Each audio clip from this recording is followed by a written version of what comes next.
నమస్తే రమగారు. నమస్తే జయ. రమగారు, మహాశివరాత్రి. సో ఆ రోజు అనుసరించాల్సిన విధి విధానాలు ఒక్కసారి మనం మాట్లాడుకుందామండి. ఏటా ఏటా వచ్చే శివరాత్రి ప్రతి సంవత్సరము కొత్తగా మనం మాట్లాడుకుంటాం, కొత్తగా ఆచరిస్తున్నట్టుగానే అనిపిస్తుంది. అవునండి. 30 నిమిషాలలో నొప్పి లేకుండా వేడికోస్ వెయిన్ చికిత్స ఆవేశ హాస్పిటల్ హైదరాబాద్. అయితే ప్రతి నెల ఒక శివరాత్రి వస్తుంది మనకి. ప్రతి నెల అమావాస్య ముందు వచ్చే చతుర్దశి నాడు మాస శివరాత్రిగా చేస్తాం. అయితే మాఘ మాసంలో మాఘ బహుళ చతుర్దశి మహాశివరాత్రిగా చెప్పుకుంటాం.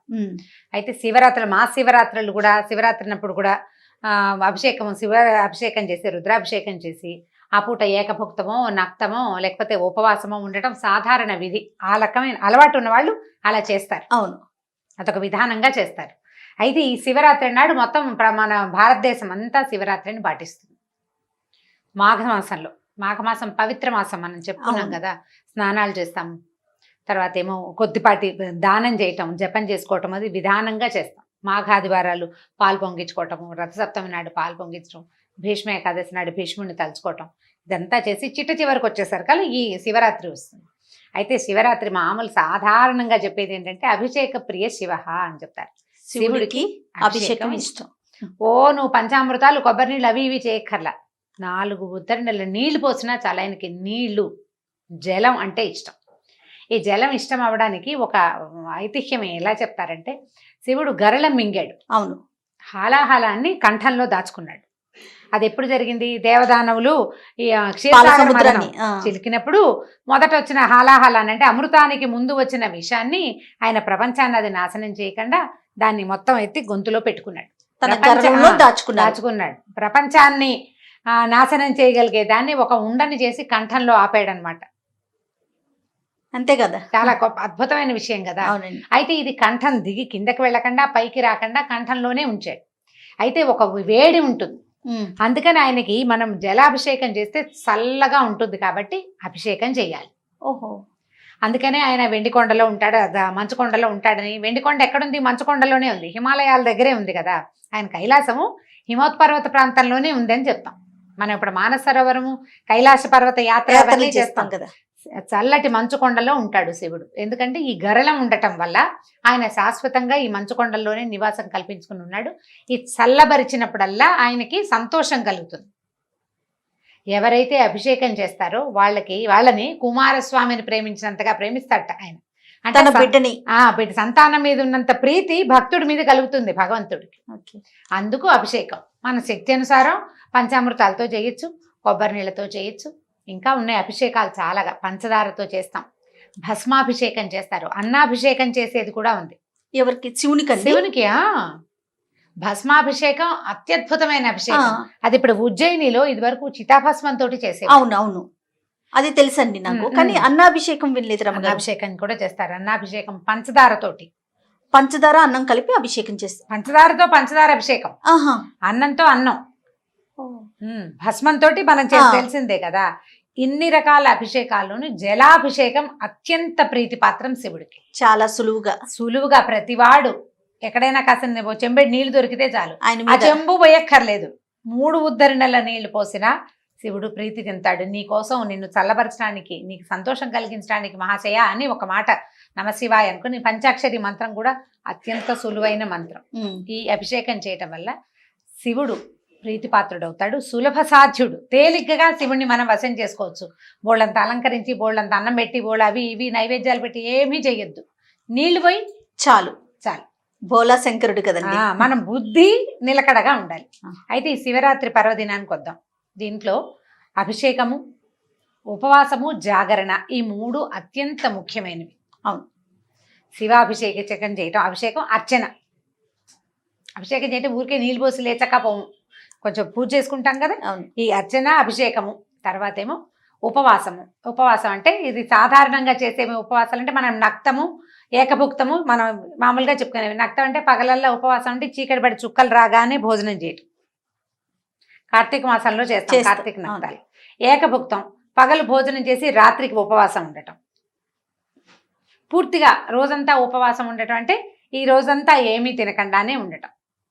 శివార్చనలోనే లేదా శివుని తలుచుకుంటూనే భజన, తర్వాత శివుని కథలు వినటం, దాంతోటే రోజంతా గడపటం. చివరిది ఏంటంటే జాగరణ, నిద్రపోకుండా ఉండటం. జాగరణ అంటే మెలకువతోటి ఉండటం. మళ్ళీ ఈ మెలకువ అంటే నువ్వు సినిమా చూస్తూ మెలకుగా ఉండడం మాత్రం కాదు, ఆయన ధ్యానంలో ఉంటూ భగవత్ సంబంధమైన కథలు వింటూ, భగవత్ సంబంధమైన భజనలు పాడుతూ వింటూ, భగవత్ సంబంధమైన వ్యవహారం అంటే భక్తులతోటి సంభాషిస్తూ రాత్రిని గడపటం. మర్నాడు పొద్దున స్నానపానాదులు చేసుకుని, వంట చేసుకుని, లేదా మన దగ్గర ఏదైనా ఆహారం ఏర్పరిచి ఉంటే శివారాధన చేసుకుని స్వామికి సమర్పించి దాన్ని భుజించటం. జాగరణ చేసి శివరాత్రి జాగారం అంటాం మనం. జాగరణ, దాని పేరు సరైన పదం జాగరణ. ఇవి చేయగలిగితే అత్యద్భుతమైన ఫలితాన్ని ఇస్తాడు శివుడు. ఏమిస్తాడండి? మాకు 4 లక్షలు అప్పు ఉంది, ఆయన తీరుస్తాడా? నాకు చాలా అనారోగ్యం ఉంది, ఆయన పోగొడతాడా? నాకు బోల్ డబ్బు కావాలి, ఆయన ఇస్తాడా? అన్నీ చేస్తాడు. ఎప్పుడు చెప్దాం, అవి కూడా చెప్దాం. చెప్పండి. ఎప్పుడంటే ఇప్పుడు నీకు బోల్డంత తప్పు ఉంది, శివుడు వచ్చి ఏమిటి త్రిశూలం పుచ్చుకొచ్చి నీ అప్పు తీరుస్తాడు. నీ అప్పులు తీర్చే సామర్థ్యాన్ని నీకు ఇస్తాడు, సామర్థ్యాన్ని కల్పిస్తాడు ఆయన. అంతే. ప్రతిదానికి నువ్వు కదా చేయవలసింది. అప్పెవరికి ఉంది? శివుడుగా నీకా? నీకే అప్పు ఉంది, నీకే అనారోగ్యం ఉంది, నీకే సమస్యలు ఉన్నాయి. నేను భగవంతుడిని నమ్మాను, అతను నాకు దారి చూపిస్తాడని నువ్వు త్రికరణ శుద్ధిగా నమ్ము, దారి చూపిస్తాడు ఖచ్చితంగా. భగవంతుడు చూపించిన దారిని తీసుకుంటే నీ సమస్యలన్నీ తీరిపోతాయి. సమస్తమైన సమస్యలకి భగవంతుడు సమాధానం చెప్తాడు. నీలోనే, నీతోటే నువ్వే చేసుకునేలాగా. నువ్వు కేవలం ఆ స్వరం వినడానికి నీ బుద్ధికి ప్రచోదనాన్ని కలిగించాలి.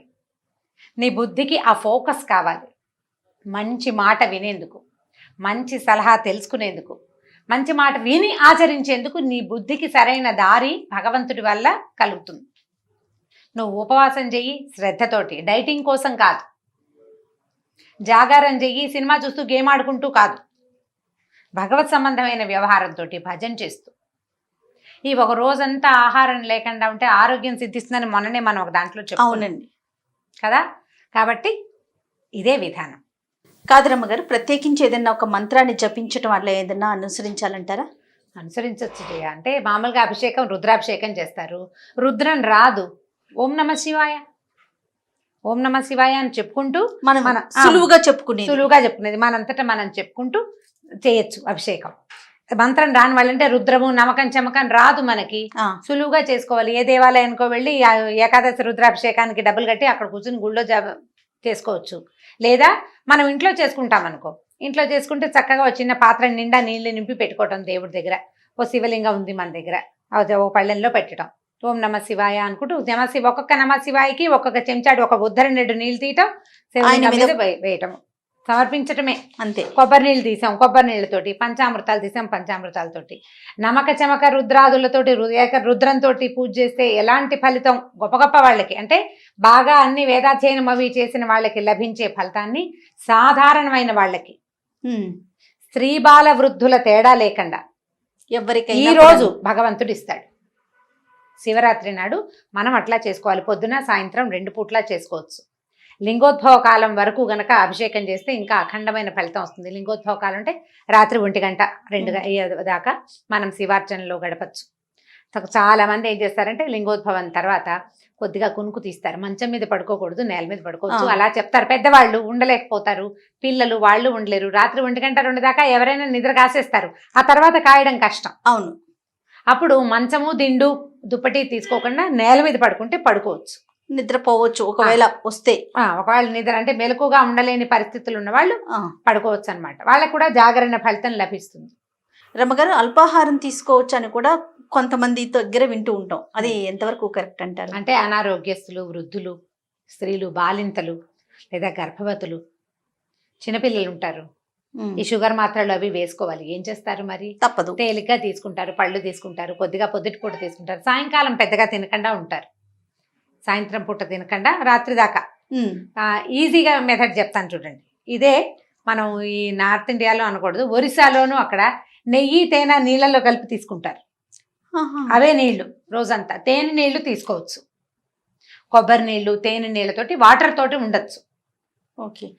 మరుసటి రోజు ఉదయం ఎలాంటి విధి విధానాలు అనుసరించాలంటే పొద్దున మళ్ళీ పూజ చేసుకోవటం, ఇంకొకసారి అభిషేకం చేయటం, తెల్లవారినాక సూర్యోదయం అయ్యాక ఇల్లు వాకి శుభ్రం చేసుకుని స్నానం చేయటం, తర్వాత అభిషేకం చేసుకోవటం, వంట చేసుకుంటే ఆ వంట ఏ ఆహార పదార్థాలు చేసుకున్నామో అవి భగవంతుడికి నివేదన చేసి భోజనం చేయటం.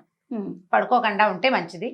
మరుసటి రోజు పగలంతా కూడా పగల అంటే దాని మీద పెద్ద నియమం లేదు. ఏకాదశి నాడు అంటే ద్వాదశి నాడు పారణ చేసి నిద్రపోకూడదు అంటారు. శివరాత్రికి పెద్దగా ఆ మాట చెప్పల. చాలా మంది శివరాత్రి మర్నాడు పడుకున్న వాళ్లే కనిపిస్తూ ఉంటారు. ఓకే, పెద్దగా చెప్పబడలేదన్నమాట. నిద్రపోకూడదు అనే నియమం అయితే లేదు. ఇప్పుడు ఏదో ఆఫీసులకు వెళ్లాల్సిన వాళ్ళు ఏం చేస్తారు, ఏవో కొంచెం ఆవలిస్తూ పని చేసుకుంటారు కదా, పర్వాలేదు, దానికి తప్పులేదు. జాగరణ ప్రధానం. జాగరణ ప్రధానం. రాత్రంతా మెలకుగా ఉండటం ప్రధానం. మనం ఆ టైంలో జపతపాదులు, ఏదైనా జపము, తర్వాత ఏమో భజన, ఆలయ దర్శనము, దేవాలయాల్లో ఉండిపోవటము, తర్వాత మన శారదా పీఠాల్లోనూ అక్కడ అర్చనలు జరుగుతుంటాయి. ఏకాదశి రుద్రం చేస్తారు, సహస్ర లింగార్చన చేస్తారు.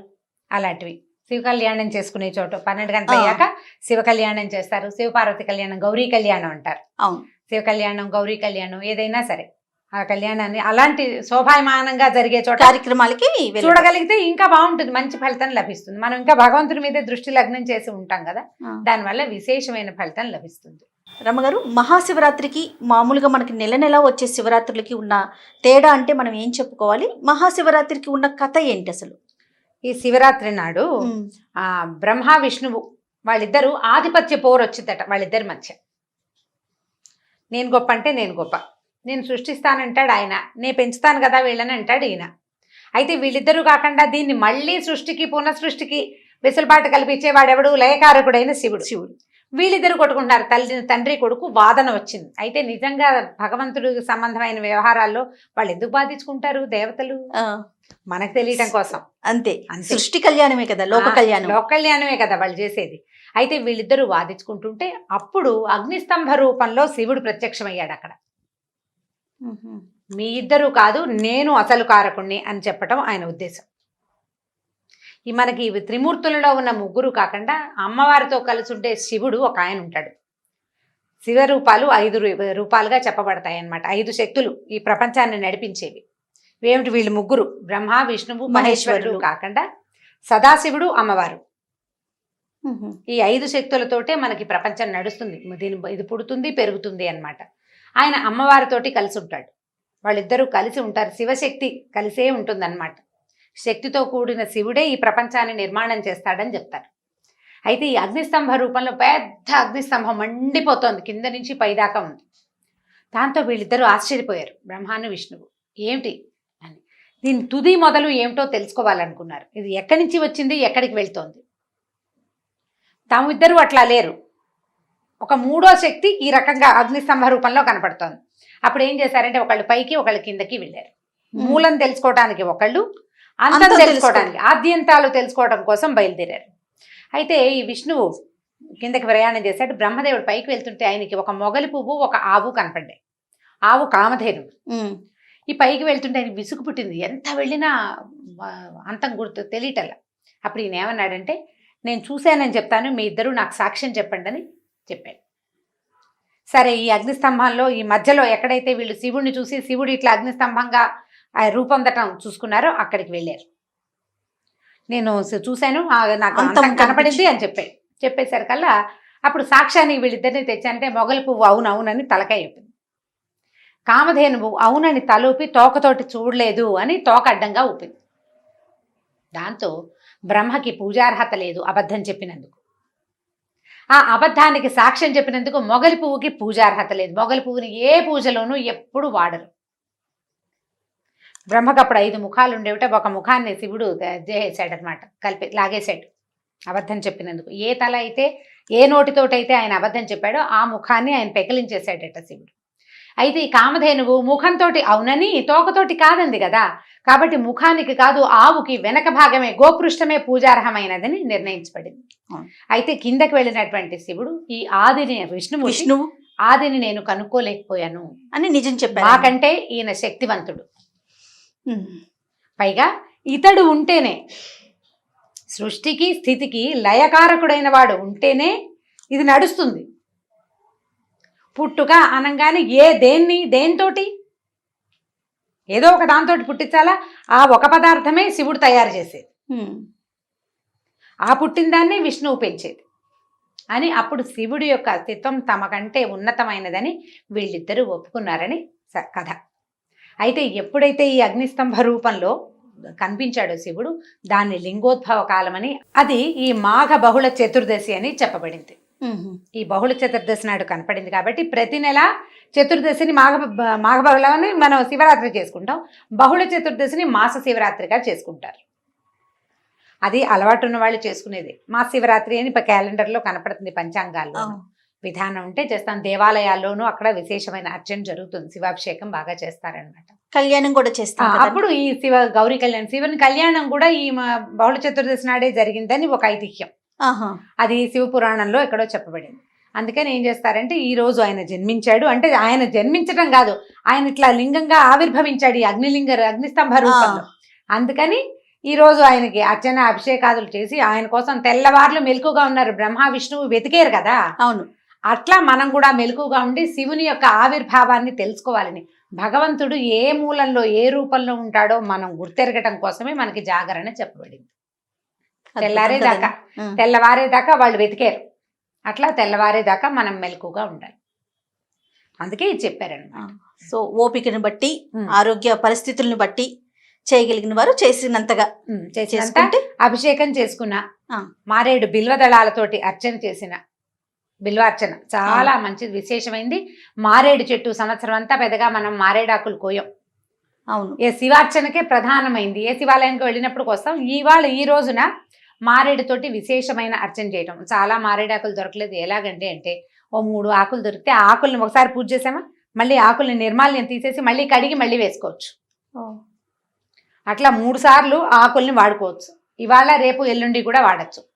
మామూలుగా ఏ నిర్మాల్యానికి పూజార్హత ఉండదు, మారేడుకి పూజార్హత ఉంటుంది. 3 సార్లు వాడుకోవచ్చు. ఆకుల్ని వాళ్ళ నీళ్ళతో, మంచి నీళ్ళతో శుభ్రం చేసుకోవటం, ఒక మాట తడి తుడిచేసి మళ్ళీ అర్పించుకోవచ్చు. అట్లా చేయొచ్చు. తక్కువ మారేడు ఆకులు దొరికినా ఏం పర్వాలేదు.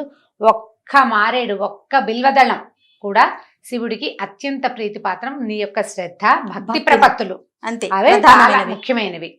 మామూలుగా మనం యాజ్ యూజువల్ గా చెప్పుకునేలాగానే ఈ శివరాత్రి నాడు కొట్లాడకండి, గదాలకు వెళ్ళకండి, దుర్భాషలాడడం అలాంటివి చేయబోకండి. కొంచెం అంటే మధ్యమాంసాదులతో ఉండండి. మద్యం అంటే మీరు ఈ పూజ చేయలేను, నేను ఉపవాసం చేయలేను, మధ్యమాంసాదుల జోలికి వెళ్ళబోకండి.